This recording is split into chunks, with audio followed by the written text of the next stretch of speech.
And welcome to Sports by Compian. My name, of course, is Stephen Compian, joined here by my co-host, Corey Compian. Hello, sir. How are you today? Hello. I am doing fan-fucking-tastic. About We, yourself? well, can't complain. And you look phenomenal as well, sir. We are, of Well, course, thank you. joined by friend of the show, Dan Gill. Look here with his beautiful smile. Dan, how the hell are you? Beautiful day. Let's do this. You're looking great, man. Lumberjack jacket, ready to fucking rock and roll. You love to see it. Just Sports by double. Compian. Trees down. What was that? So I got some trees down. I got work later. Nice, dude. Nice. Keep those logs in order, man. Show them who's boss, is what I say. Sportslight Compian has been absent for the last couple weeks. I know you guys missed us. We were deep in the jungles of Costa Rica and on the beaches of Costa Rica, and then just I went wandering to the around. mountains also, just to cover all my bases. You know what? I was in the mountains also. So yeah, we were pretty much all over the Costa Rica landscape, covering it in great detail and depth. In the meantime, Corey, there was football going on, but of course, there's always rugby. And Six Nations just kicked off this last weekend. Woo! Woo! First game was Ireland versus Wales. Now I got to see the majority of this as a replay. I was already over at that point, so I gotta be honest, wasn't paying that much attention because I knew who was gonna win, and it wasn't even gonna be close. But man, you know what was weird is while I was watching, Wales seemed to have the ball like a decent amount of time. It's just apparently they couldn't do much with it. The Irish defense definitely looked very fierce. It was always up in their face anytime they were trying to do anything. The Irish defense was like in that back line, like, "What are you guys doing back here? Can we have the ball?" So, shout out Yeah. to Ireland. They're still looking like a solid ass fucking team. I'm sure they're one of the favorites to win the World Cup. It's gonna be. I It's think gonna they be. said their I think they said the ruck speed was averaging 1 to 3 seconds was like 70% of the time Holy in that crap! match. And Yeah. you know what? It's like the Six Nations is going to be so good because there's so many good teams in this thing. Like I would say, probably four out of these six teams are like favored to win the World Cup. If not, like are going to have a solid shot chance at it. Now, the game I did see the second half of was that Scotland England team. But before we move on, I'm sorry. Let me get your thoughts on this here Wales Ireland game, Dan. I know you saw some of this, but what do you So the think? majority of it, for sure. No, I mean Ireland just came out hot and dominating. Yeah, And I think maybe it was more towards the second half. What you saw Wales had more possession, but like they couldn't do anything with it.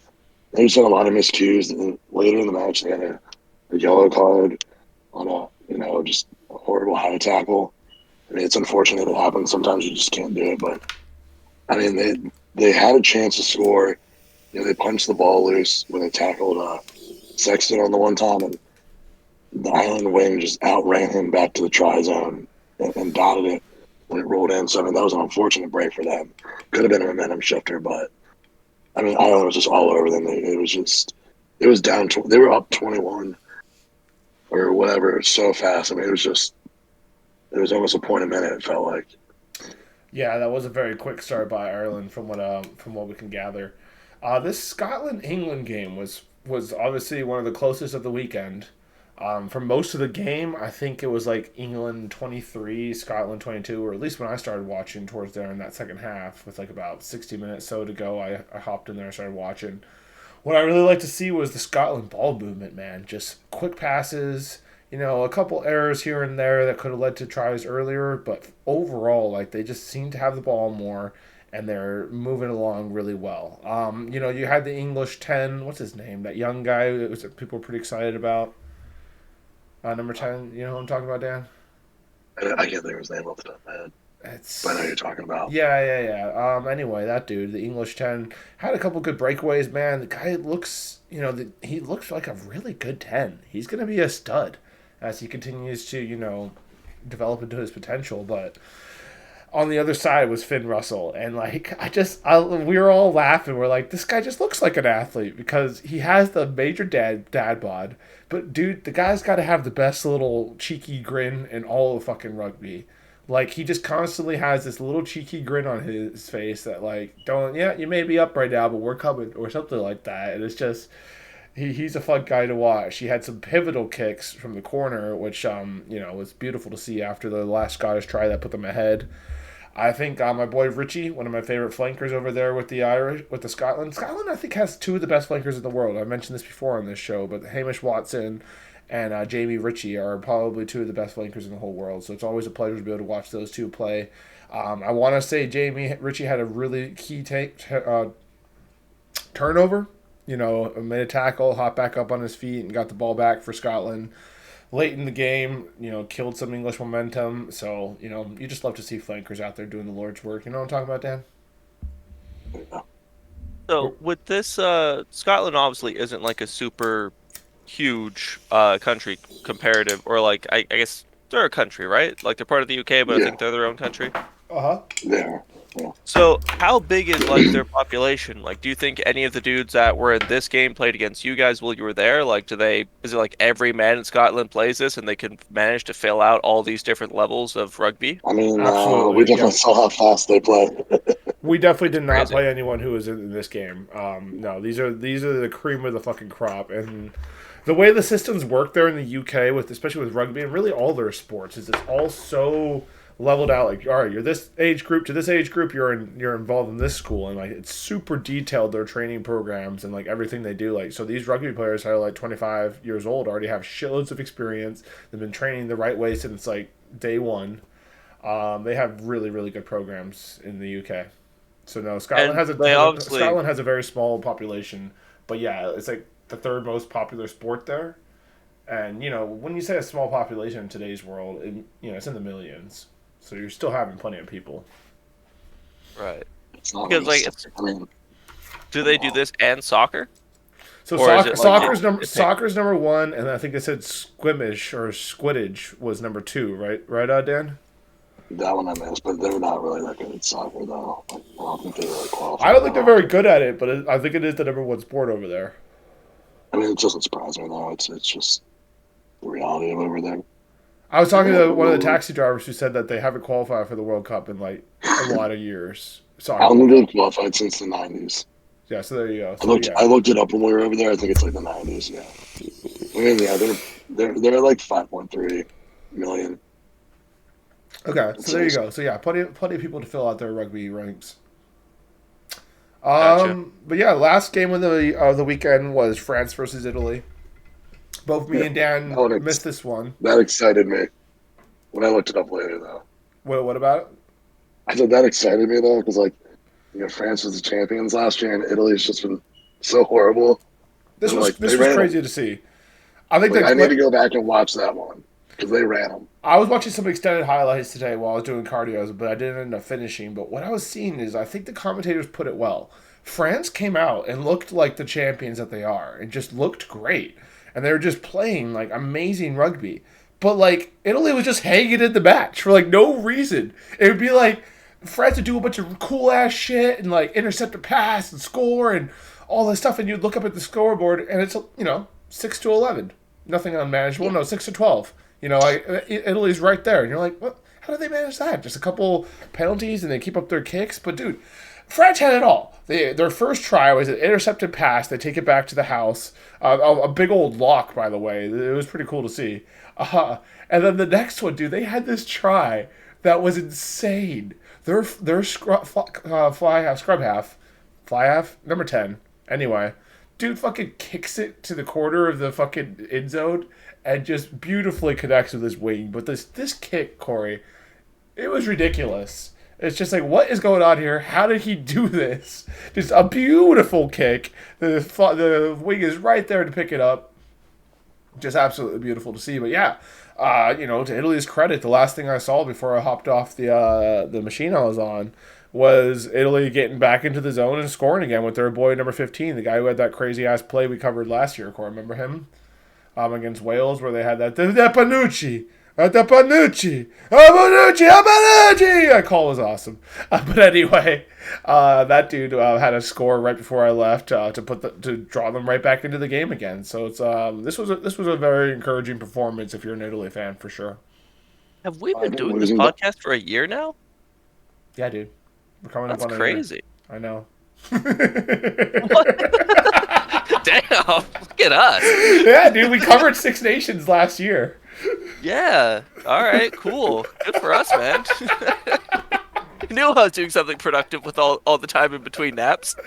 That's right, man. We're out here doing the Lord's work. Dan, you have any words to say about this game?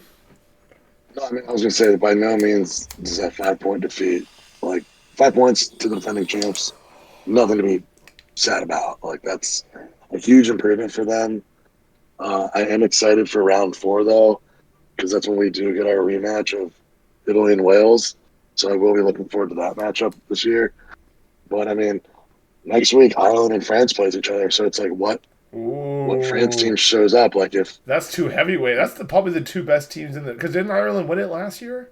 no, France won it last year. Oh, okay. But I think if it's easy to argue whoever wins that could end up winning the whole thing. But that'll be an interesting match next week. I will be looking. That's going to be a really good game. I'm glad that's That's going the on. first match. That'll give the team something to do. We'll all organize to go watch that. Yeah, maybe I'll FaceTime with you guys and watch it together. Fuck yeah, dude. That's exactly what you should do. All right. It's the early game, so. Well, that's basically the Six Nation coverage, man. You know, there's some great rugby coming up. Let's actually check on that next week's schedule because so besides France and Ireland, obviously the starter, and why does it have to be the early game, man? It's so freaking early. It should be the Sunday. It should be the Sunday game. It's Sunday game for sure. Yeah, this Sunday game is kind of. Yeah, I mean, like Scotland Wales should be interesting. I think. Yeah. And England really needs to bounce back against Italy next week. I was gonna say that, man. If you're like England right they're now, going to be in trouble. After just losing to Scotland, I was surprised by that loss to Scotland. I think they are too, and they're obviously disappointed. Now, if you drop it to Italy too, who's frisky and looking for a big win here in Six Nations, and you're the one to give it up to them, that does not look good going into the World Cup, you know? No, I mean, kind of going off topic a little bit. I mean, it still has to do with rugby, but I mean, it's just showing, like, was it really worth getting rid of Eddie right now? Maybe not. That was their coach? Yeah. They dropped him right before this started, and right before the World Cup. Like, they're trying to put it together. Oh, really? Because I think I've heard a lot of good things about this coach. So they just got. Well, there was a rumor that. Yeah, there was a rumor that he was going to come to the U.S. and take over when they did their whole shuffle. That'd be great. We'll take him. I don't. No, dude, trust me, I would take him in a heartbeat. 100%. We need something. But Australia picked him up, so. Bastards. Damn Aussies. Wait, but wasn't their coach pretty decent? Can we get him then? Yeah. Nah, I don't know who we're gonna get. We'll take the Aussie coach, man. Fuck it. I mean, take it. Yeah, I mean, but he was in England for 7 years. The Aussie coach or the English guy? No. The English guy. The English guy that just went there. Dude, yeah, he was there from 2015 fire your coach right the year of the World Cup? Like what? That's what surprises me. That's what surprised me about it all, is that it was the year of the World Cup. And plus, I was just watching Squiddage Rugby, and he did a whole in-depth thing about how he thinks this guy's just been building towards the World Cup. You know, he hasn't cared about anything else really. Mostly just been building his team for a World Cup championship, and now you're taking it away from him right before he gets a chance to do it. Pretty crazy. Yeah, it's crazy, but it is what it is, I guess. Corey, I think we're gonna have to put you in charge of coaching the U.S. rugby team. I'm a little vague on the rules, but I think I can do it. You know, we'll make it happen. All right, cool. I like that. I was gonna say, who's currently coaching the States that were just willing to snatch up any old hobo who got fired from somewhere else? I don't know, bro, but the dude did qualify for the World Cup, against hobo teams. So. Oh, so the States isn't in the World Cup. No, dude. We fucking went on a round table. We should have qualified already, but a bunch of these South American countries suddenly wanted to learn how to play rugby and beat the hell out of us. So then we had to go into this round robin bullshit, and they fucking did not come out on top. No, they did. I don't know. I'd be down for a good old. Documentary of Paul coaching the team.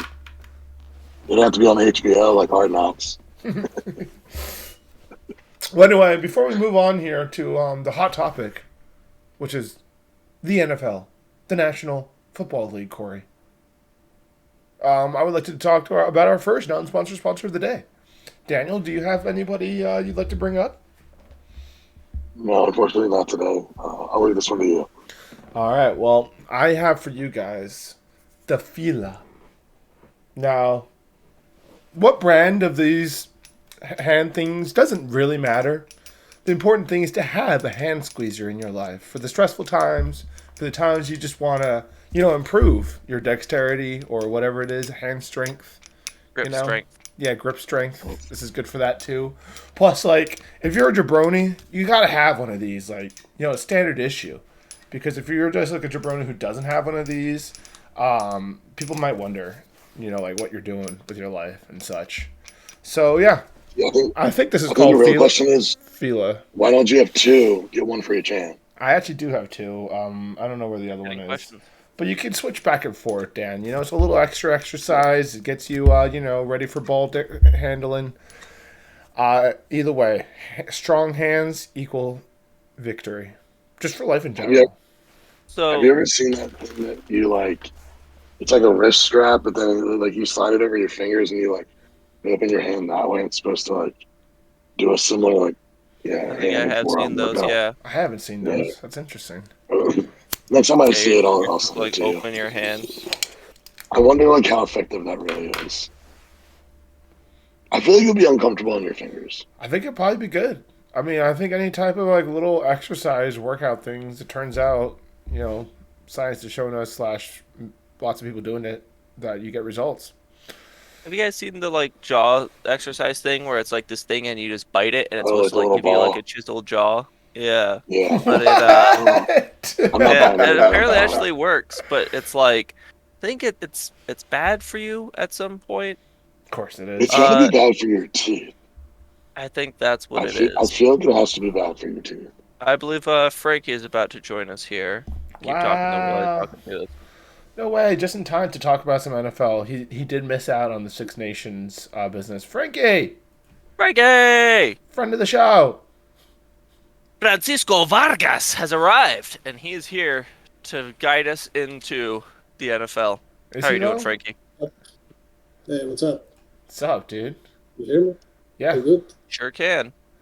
Wow. Cool. We just wrapped up talking about Six Nations, Frankie. We could have used your input about the games that took place this last weekend, but that's okay. We'll talk instead about the NFL. And to start off, of course... What? What's that? Oh, here you are. Hi. Okay, the NFL? Okay. Because I don't know anything else about the NFL. You can barely hear me? Yeah, we can hear you now. Yeah. Oh, yeah, by the way, Frankie, this is Dan. Dan, this is Frankie. What's up, Dan?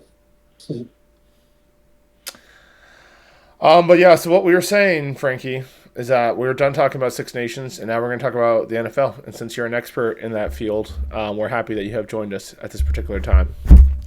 And we are, of course, starting off with the absolute news of Tom Brady. And the absolute GOAT has announced his second retirement. Probably will be enough. I don't think he's going to pull Brett Favre. And I think we've seen the last of Tom Brady, which is crazy that trip out to Atlanta, which is kind of a waste, kind of a whatever. What the hell was I doing there? I got to see his last regular season game. So, I had a feeling I had to go watch him this year because he might retire, and I'm glad I followed that instinct because, got to see him on the field. Got to see him throw a touchdown pass. GOAT shit. Saving grace. Yeah, but yeah, good for him, man. What a fucking career. Holy shit. So, yeah. Did he have any time left on his contract? No. That's why I was more surprised that he retired last year. Because I expected him to probably finish the contract and then retire. So this one doesn't surprise me. Last year did. Yeah, I think a lot of people saw it coming this year. Do you feel like especially this year just didn't look that good this year? I think that probably played a factor, right? Well, it did. Well, it was mostly the coaching, right? Like yeah, the coordinator was just kind of crippling him. Yeah. I don't think Leftwich was really paying that out for him in the long run. Oh, yeah, 100%, dude. I mean, it was a little bit of coaching, a little bit of, him not being able to play it to the standard, but we also couldn't protect him. Ali Marpet retired on us. Ryan Jensen goes down in training camp. Even the guy who was probably responsible for injuring him, Aaron Stenny, who fucking threw Logan Hall into his fucking knee during practice. He also gets injured. So then now that's our backup guard also injured. Donovan Smith had a pretty shit year. I mean, we needed him though. When he wasn't there, we were even worse. So he got injured a lot too. When he was there, didn't play great. Tristan Wirth was even injured a lot. So fucking our offensive line was banged up, and that led to a lot of pressure on Brady. And yeah, Brian Leftwich is not a good offensive coordinator. But yeah, I don't think this last year. Him going to Baltimore. Good for him. I wish him more success. Maybe he'll learn from this that you need to do something other than run the ball on first down. But getting away from Brian Leftwich, I don't think this last year impacts Brady's legacy too much. Obviously he still got to the playoffs. I mean, still had a pretty good year passing. Frankie, what do you have to say about the GOAT? This is not my topic, man. I'm sorry, because I hate Tom Brady. How dare you? I despise Tom Brady. Because I'm a Steelers fan. And that guy just destroyed us almost every time he played against us. Well, that's a beautiful compliment right there, I think. Corey, do you have some notes, some words to say about the GOAT? I just want to bring up a really funny meme I saw where it was like the only three men who could ever stop Tom Brady, and it was Eli Manning, Nick Foles, and Brian Leftwich. That was good. That was a good meme. I think I sent that to a fellow Bucks fan. Dan, what else do you think about this guy? I mean, it is what it is, right? Like, we all know what he did. We all know all the connections and everything. I think that it's not going to tarnish anything he did. Nobody knew what was going to come out of him going to Tampa. He got a Super Bowl ring, so I think mission accomplished there. For sure. Because people always talk about, did Brady need Belichick or did Belichick need Brady? And as much as you like to see a guy stay with one team for his whole career, because it's a rare thing these days.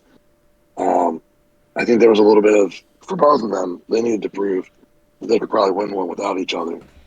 He obviously accomplished that. Belichick's still working on it. Will he do it? I don't know, but I think he kind of put that whole doubt to rest, and then because it got away from him being a system quarterback and Belichick's thing. Because sure, there might have been a part of that because you saw how well they played with Garoppolo, with Brissett, with Matt Castle when he tore his ACL.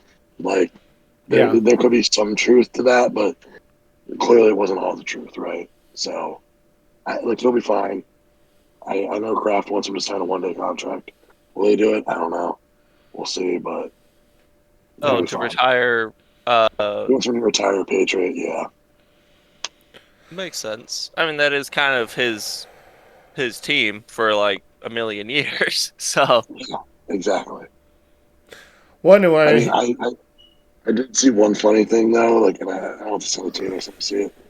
They broke his career into 3 different eras, and basically every era was Hall of Fame worthy. That's insane. It's ridiculous to think about. 3 Hall of Fame careers in one, and that's why Rodgers will probably retire next year because he doesn't want to be in the same class as Brady, and so he can get a first ballot. I didn't realize this, but they could only put one quarterback in at a time. Really? I think that's what Taylor's saying, or maybe he just still wants, or maybe Rodgers. He just thinks Rodgers is going to want, and this is wishful thinking on his part that he won't retire. I don't think he will either. I think Rodgers is going to go another year. I heard Rodgers saying he thinks he can get MVP somewhere else, and Gronk roasted him for it, being like, "We should be thinking about Super Bowls, not MVPs." But I think Rodgers is coming back. Yeah, I think he is. Yeah, no, that does. I think so too. We'll have to go look at the Hall of Fame records and see if they've had multiples at some point. All right. Well, either way, Tom Brady does expect to be broadcasting 24, so that makes sense. Probably will take a year off, go bang a bunch of models or something. I mean, what? Probably just do some philanthropy work with orphans or something. It makes sense that Rodgers will wait a year because he's an attention thief. He just wants the attention. He's been trying to get out of Green Bay for 5 years, and it pisses me off so much that every year it's the same crap about Aaron Rodgers getting out of Green Bay, which he's never going to do. Yeah, he's an attention diva, so he's definitely going to wait. He definitely does seem to be in the spotlight a lot these last couple years. I think especially since he's been on the Pat McAfee show, I feel like he's just all over talking it. About Was it? What was that? Was he talking about ayahuasca in the Pat McAfee show? He sure It was, was. yeah. That's So I just googled it real fast. By the way, Taylor was wrong. If he said that, there's been 8 times where 2 quarterbacks were inducted yeah. together. I was trying to look that up too. I couldn't find anything. I The was most looking up, recent was also found nothing. So good job, Dan. All right, nice work. yeah. The boys. most recent was Favre and Ken Stabler. Nice. Okay. All right. Well, good research, boys. You know, we're starting to get some facts here by This is Sports how we by Compian. grow. Yeah. You called out that I had notes. I didn't have this one on my note sheet. All right. Well, I did want to say, just leading up to this, obviously the playoffs took place. I think the last we covered of it was basically making our predictions for the wild card. I do want to point out I was right about the Jaguars pick. That was my kind of wild pick of there, and it was right. They beat the Chargers, you know, despite Trevor Lawrence throwing 3 interceptions. What was that, Dan? Phenomenal game. I didn't even see it, but it seemed like it was an awesome game. Trevor Lawrence throws 3 interceptions, and they still managed to win. Like, you gotta love it. It was an absolute roller coaster. I was wrong about the Jaguars and about the Chargers. Like, I thought that the Jaguars were going to lose and the Chargers were going to win. I forget who they played respectively, but I was wrong about both those picks. Yeah. Same game. Was it? Yeah. That makes sense. So, Frankie, what do you think about that game? Did you see it? Be consistent. I watched the second half, and it was crazy. It was that thing only has happened like twice, right? Like I remember the Colts. Yeah. When the Colts beat the Chiefs a while, like I don't know, 6 years ago Yeah. or so, and in the Super Bowl with Brady. Almost never happens. No, I think expect the Jaguars in the playoffs a good handful over the next couple of years because that division just nothing's standing out to me in there. So expect them to be back. And one of my coworkers and I were talking. How does Staley still have a job in the Chargers after the last 2 years? It's just been coaching blunders. You know, one was a ginormous comeback this year, and then the year before it cost them a playoff spot. So it's like I get he's young, I get they're young as a team too, but it's like, come on, man, like. And I know Sean Payton was originally a rumor there, which we can get into that later. But clearly that's out the door. So maybe they'll stay with Staley, but he's got to be on thin ice out there. Absolutely. The last season I remember because if they tied, the Steelers will go to the playoffs, and they did. But apparently they were going to run out the clock, but they called a timeout, right? Because of this timeout, they kicked the field goal and lost. And then they do this in the playoffs this year. Yeah, the guys should be gone. I don't know. The Bills look like they barely survived that game against Miami, and then it looks like they get exposed the following week against the Bengals. Well, I don't know about exposed, but they certainly lost. You know. Yeah, I mean that game against the Dolphins was. And honestly, if it wasn't for the crowd noise and the mismanagement, not mismanagement, that's a little rough. They had a backup QB in there, so they didn't know what they were doing. But they had to burn so many timeouts because they just weren't lined up right. They couldn't get the plays together that kind of cost them in the end. They had a couple delay game penalties. Chance with the Dolphins could have pulled it off. Like they were well within shot to beat it. And then we had the Giants and the Vikings. This was crazy. I mean, obviously a lot of the Vikings fans even saw this coming. Like I know a Vikings fan who was just not optimistic at any point in the year, despite his team winning tons of games. Like actually, both the Viking fans I know in my life neither of them were optimistic. And I mean, I guess this is why a quick exit in the playoffs to the Giants. You know, it's primetime Kirk Cousins, man. Like it's just if he plays the 4:30, he plays the 8 o'clock. But you can't do it. He can't see in the dark, man. He can't. It's wild.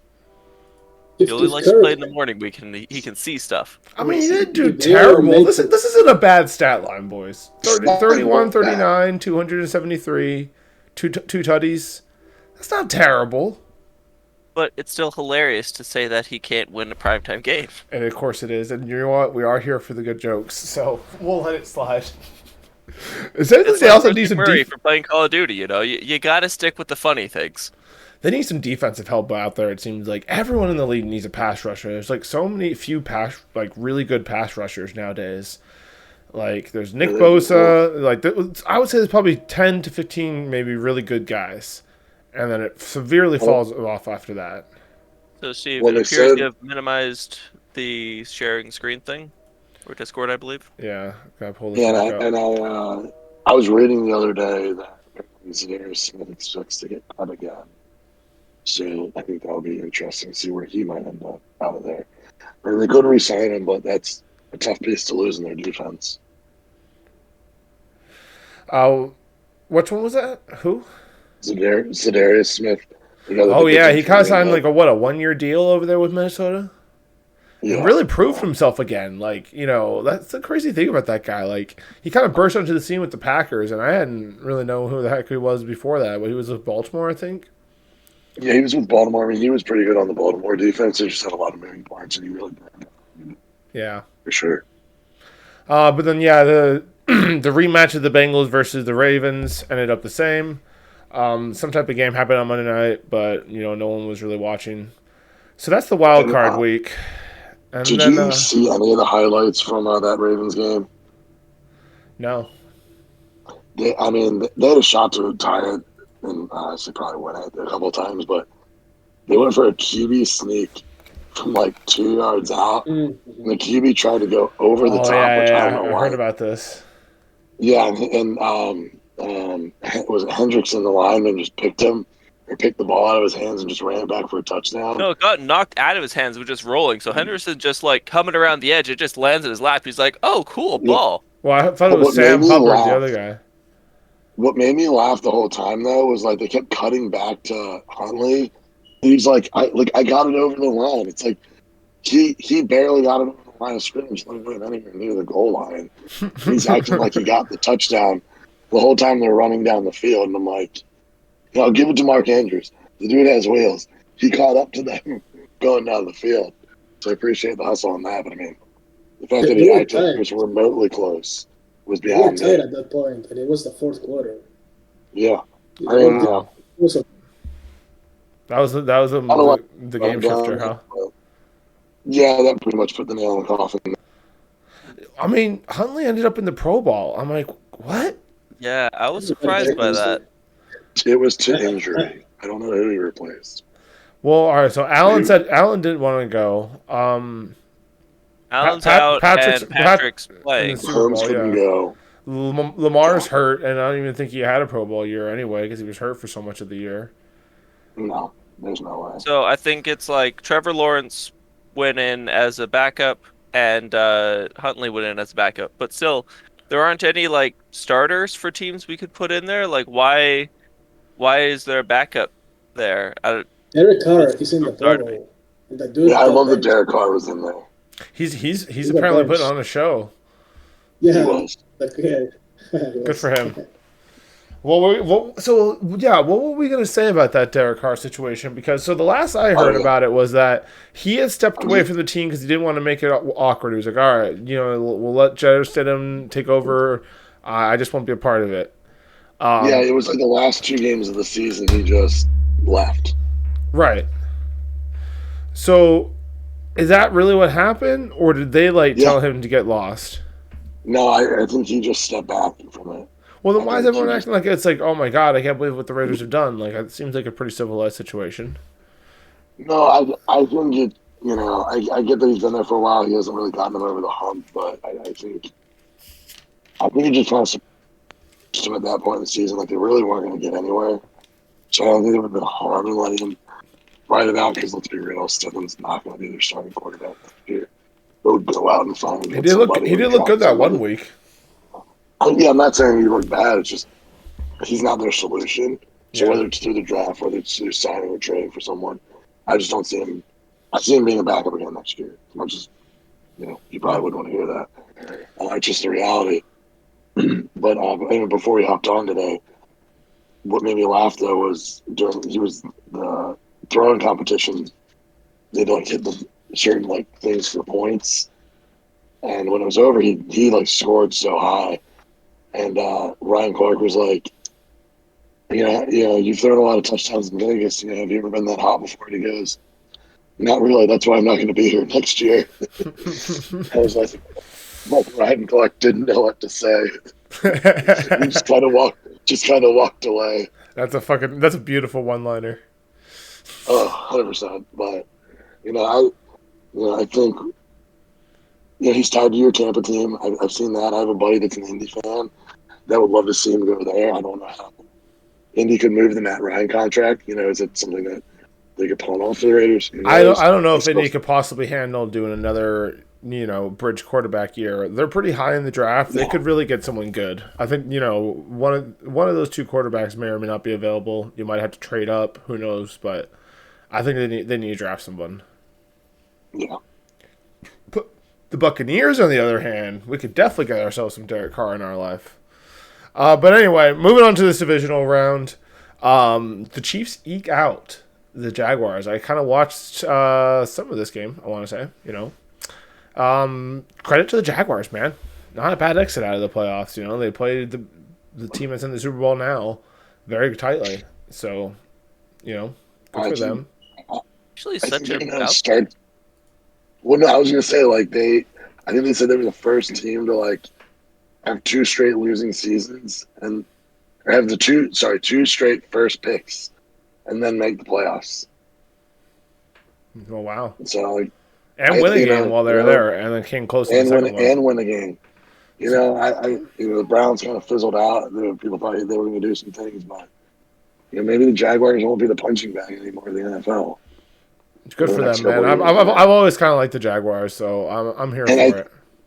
And I think it proves how bad Urban Meyer was that he couldn't get that team over.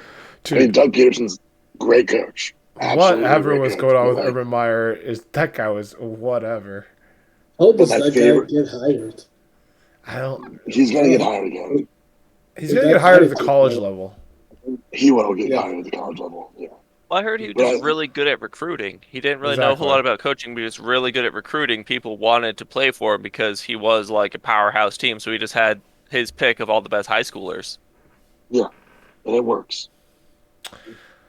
Well, anyway, the Eagles absolutely destroyed the poor Giants in this divisional round. This is kind of like a trending thing of what the Eagles have done. It's kind of crazy. I think they're going into the Super Bowl against the Chiefs, who are in their third Super Bowl in the last 4 years. It's insane.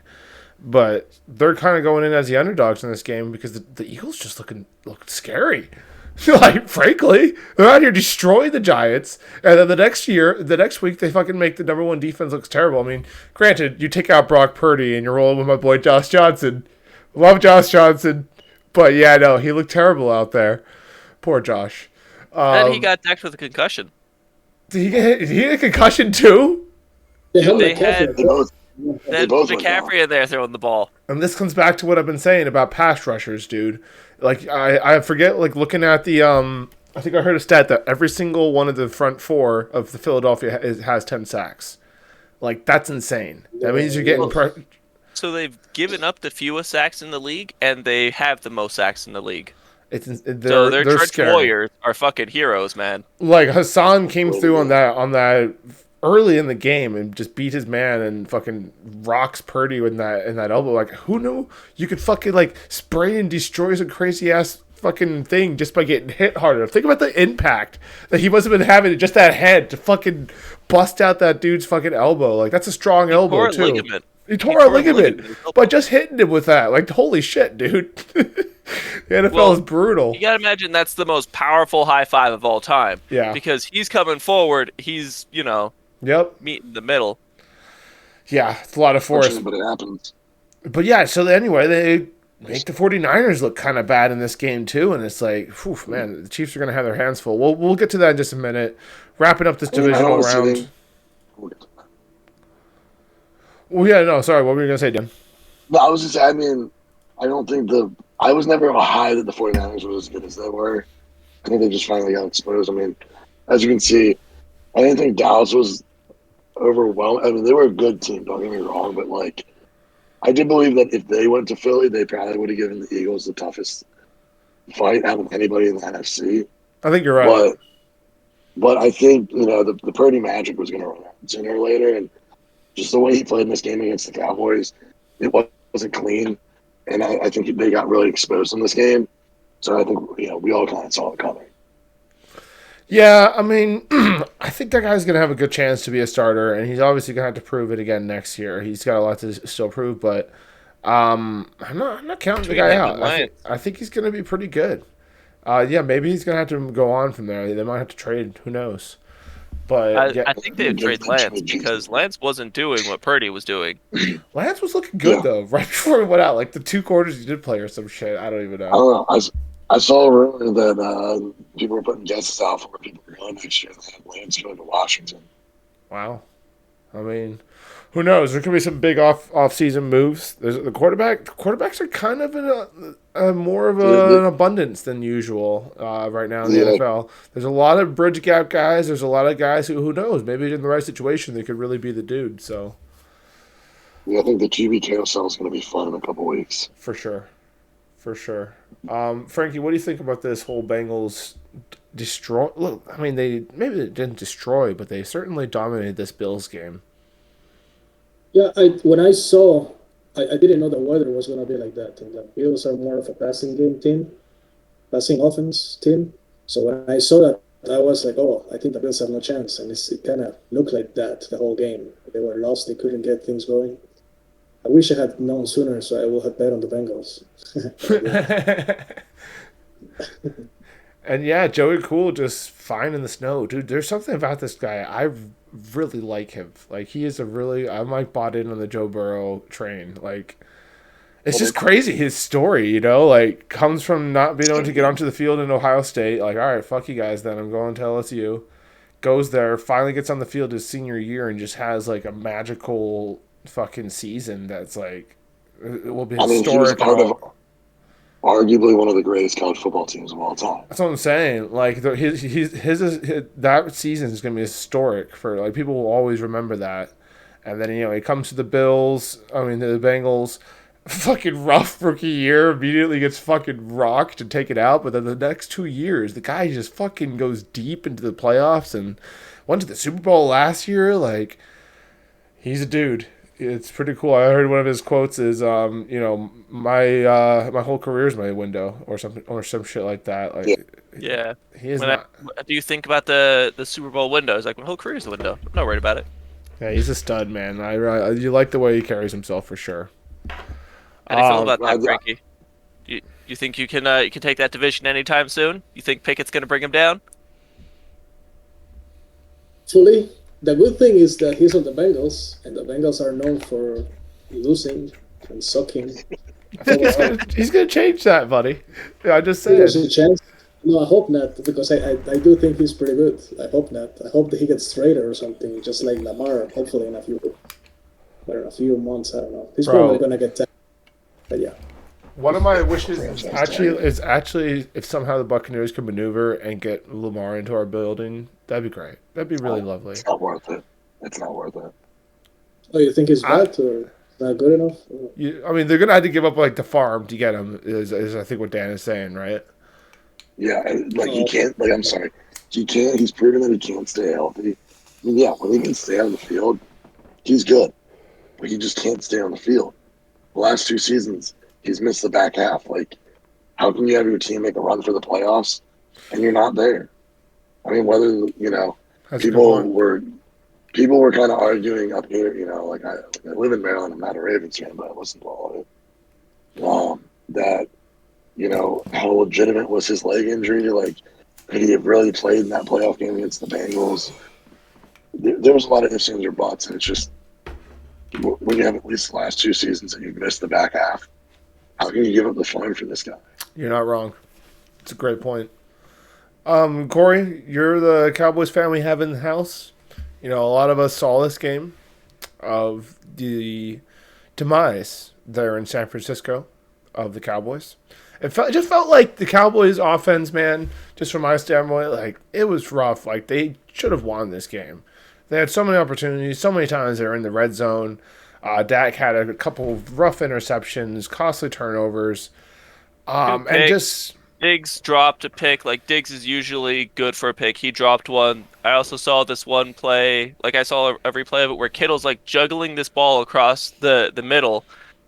Diggs has like a perfect opportunity to either pick that ball or hit Kittle, but instead he like shies away from contact and like misses and like hits. We have like a lineman for some reason covering Kittle down the middle on this seam route, like so just such a stuff weird like thing. that.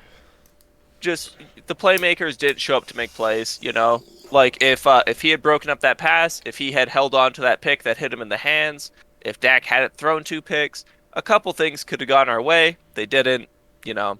It is what it is. That was the story of the game. Too many 3 and outs also. Yeah.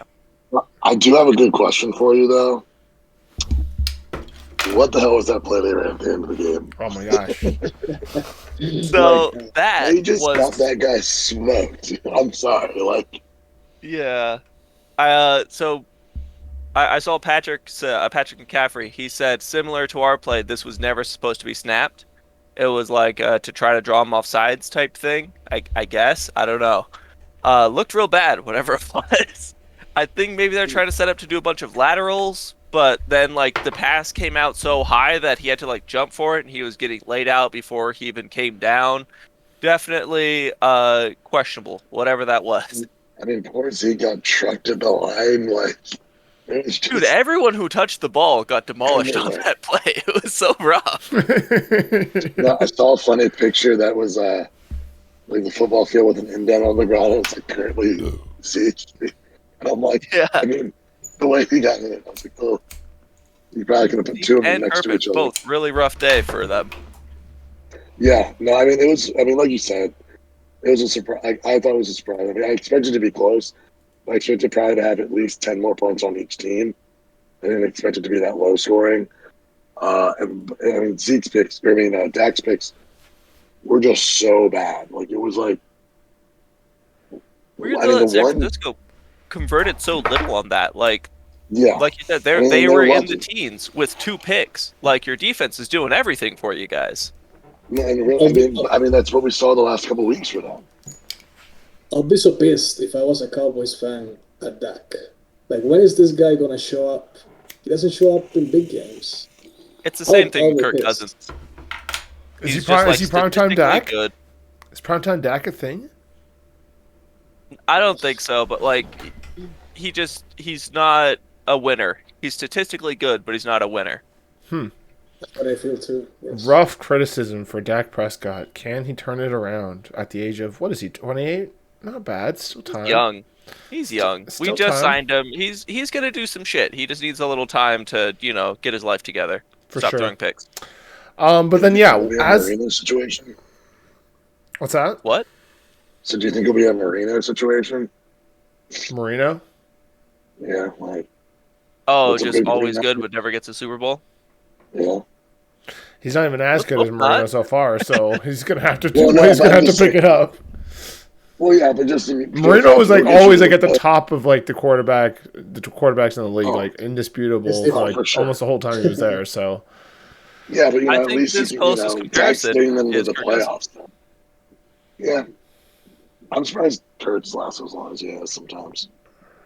he's got that contract like fully guaranteed, and he plays good enough. Like I said, like you see his stat line, like 31, 39, 272 look at yards, He's 2 touchdowns. really good, not a winner.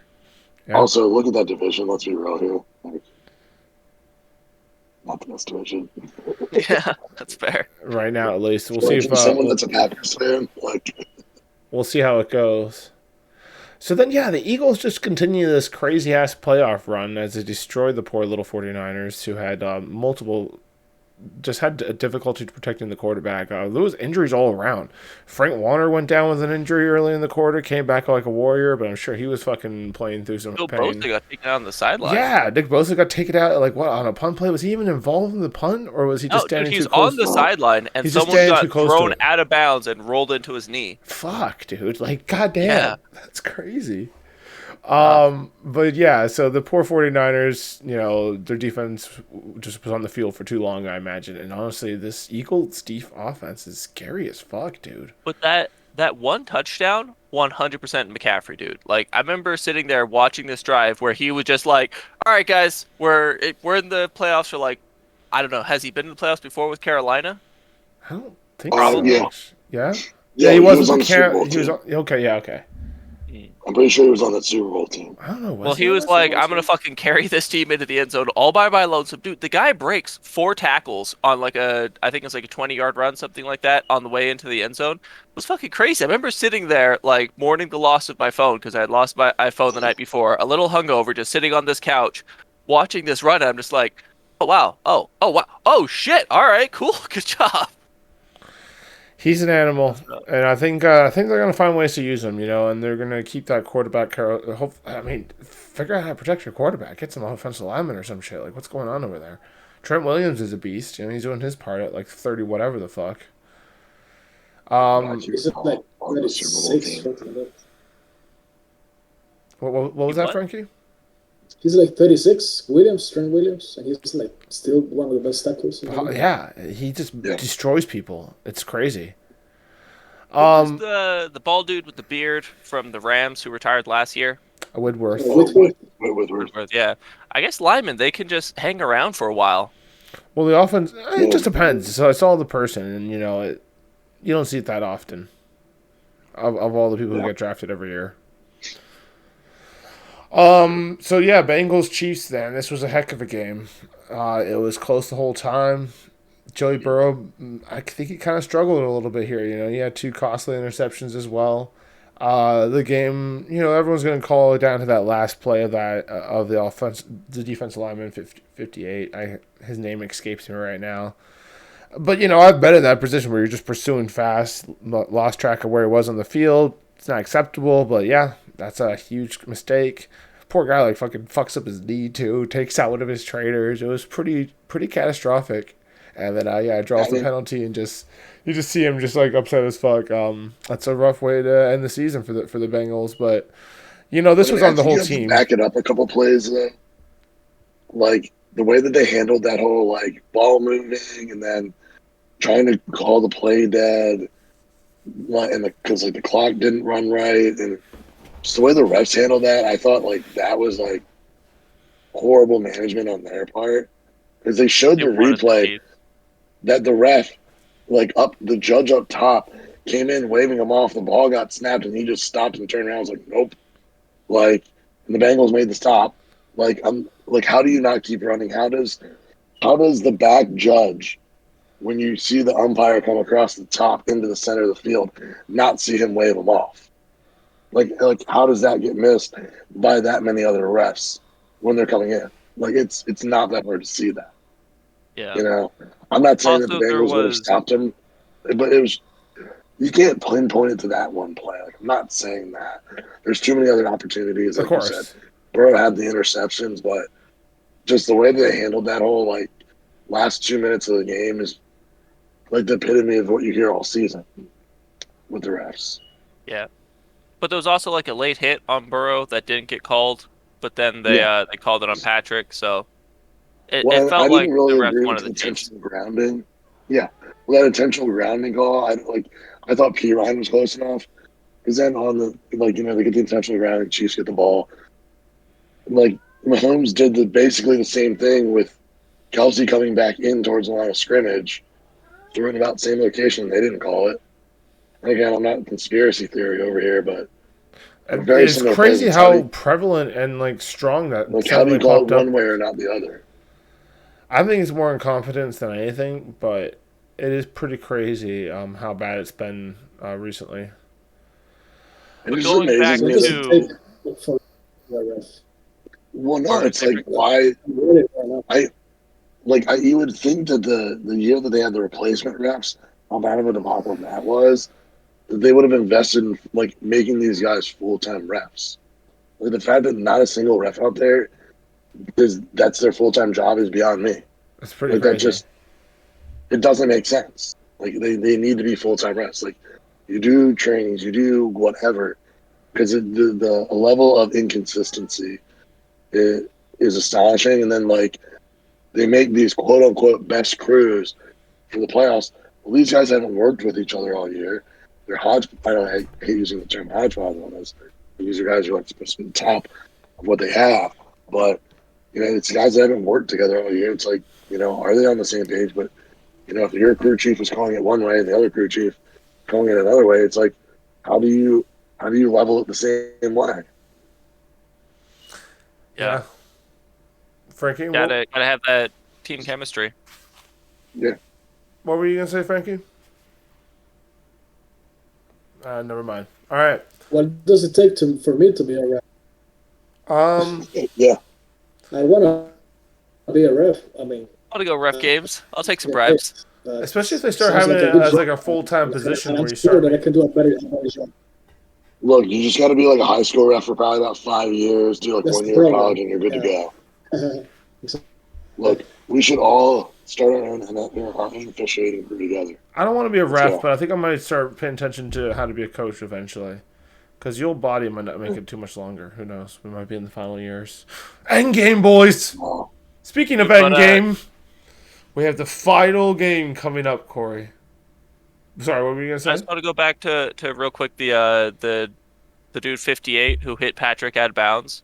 It's really crazy to see like the tale of like how the team was against him and with him for that. So like as you're going into the locker room, I don't know too many Bengals players. So some other dude is like walking behind him, like just trashing the guy, like, come on, man, what the fuck? Why you gotta hit him out of bounds? Like, this is my last year, just like burying the dude as they're walking into the locker room.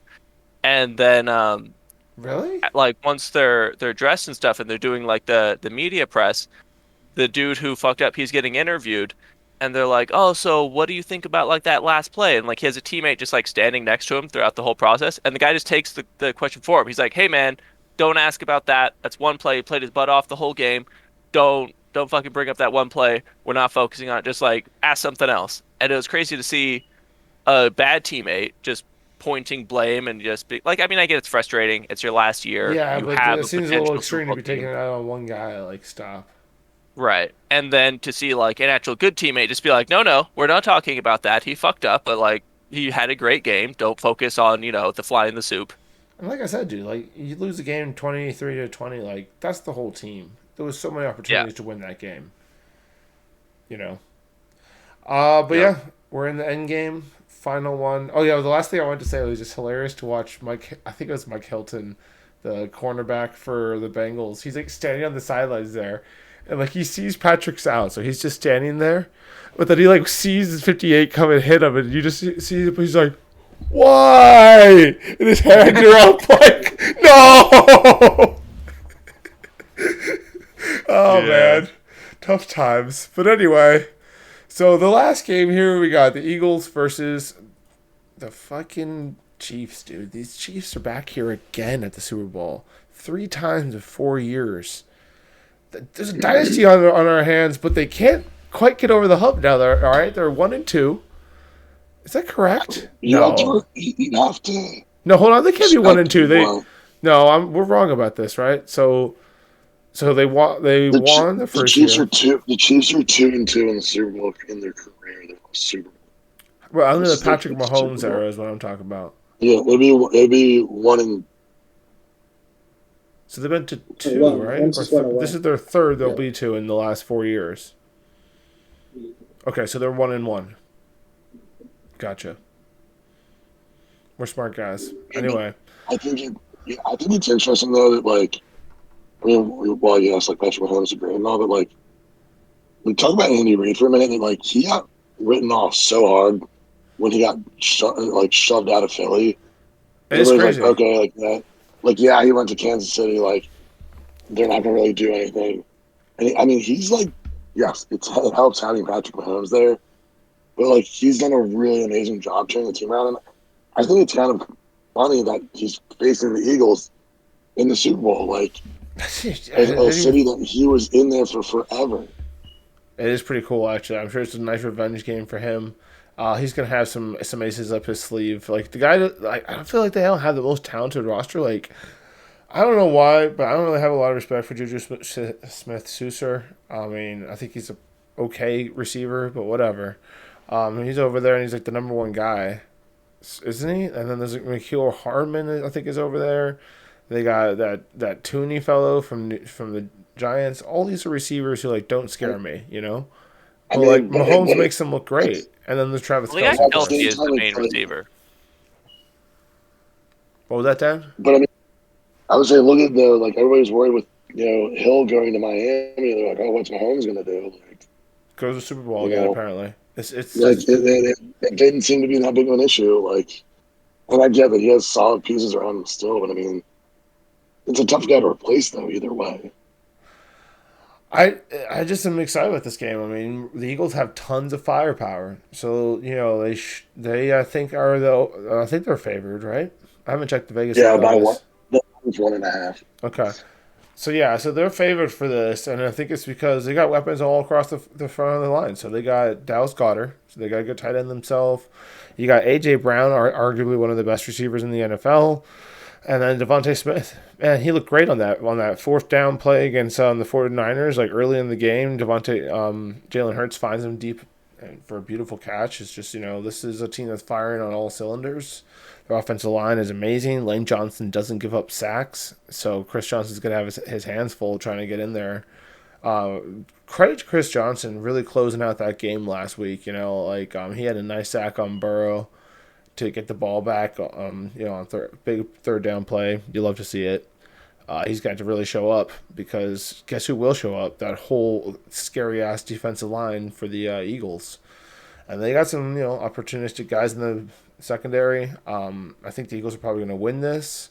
I kind of want it to be like that, but we'll see what happens. Frankie, who are you picking for this? I'm picking the Chiefs, but it's just a hunch. I just go by hunches. Chiefs too. Yeah, you're also going Chiefs, Core? I think they're not like they don't have better players, but they seem to have a better scheme. Frankie, is that why you're picking them? Because of scheme?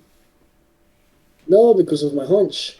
All right. They're a game in which where the Bills were playing the Bengals. I have no clue who was going to win. But on this one, it just makes sense to me. I don't see my Mahomes losing another Super Bowl this fast. Even though the Eagles do look like the better team, I just think my Mahomes is going to pull it off. He does pull out magic, man. Like, I saw him against the Bucks, and like some of the stuff he was doing, I was like, "What is going on here, dude? Like, stop it! Like, you shouldn't be this good." He definitely leads that team. It's like he's playing Madden, and the rest of us are just like watching. Apparently, Dan, who are you picking? Picking Eagles. Yeah, That just tells me I'm not a Philly guy, but I think we're 2-2 on this podcast. Then, I just think they have the better team. I don't even mind seeing them win another one. I know my brothers are real haters on Eagles fan on the Eagles, but I don't really care, and I wouldn't mind seeing. Yeah, whatever. I got nothing against the Eagles, to be honest. I was Philly rooting might go into for. the ground again. Yeah, I thought it'd be fun to get the whole NFC East in the playoffs. Like I wanted the Commanders to get in here also. Screw the Commanders. Jesus, come on, man. They almost did. I thought it'd be funny. Commanders. Terrible, by the way. Did you see that thing? What's that? Their mascot that they unveiled. Oh boy. No, no, I think I missed it. It's so bad. Commanders mascot, huh? I'll send it to you later. All right. Well, signing off here, boys. We don't have any quotes or anything prepared. Frankie, do you have a speech for the people here as they start their week? We're here on a Monday recording this podcast, which I appreciate everyone's time. Frankie, what motivational things do you have to say to the people out there, facing their everyday life? I have no motivational stuff. Let's get the fuck out of bed and work. I don't know. That's it. Yeah, sweet. Love Get it. going. I'm here for it. Fucking love to hear it. Well, yeah. From all of us here at Sports by Compian, we're out of here.